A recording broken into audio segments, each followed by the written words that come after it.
Story: The Honest Boy and the Lost Wallet.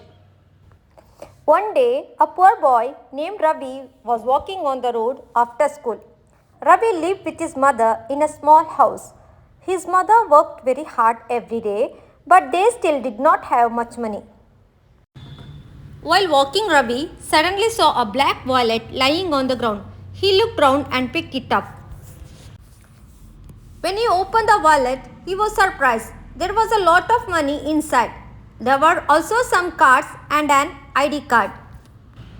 Ravi thought for a moment. He said to himself, "This money can help my mother and me. We can buy food and new clothes." But Ravi was an honest boy. He knew that the wallet belongs to someone who might be very worried. So Ravi looked at the ID card. It had the name and address of the owner. Ravi quickly walked to the address written on the card. When he reached the house, he saw a man standing outside and looking very worried. Ravi went near him and asked, "Sir, are you looking for something?" The man said sadly, "Yes, I lost my wallet. It had a lot of money and important cards." Ravi smiled and gave the wallet to him. The man was very impressed by Ravi's honesty. He said, "You are a very honest boy. Many people would keep the money, but you return it."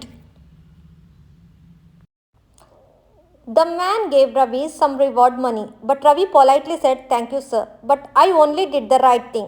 The man insisted and said, "Please take it. Honest people like you make the world a better place."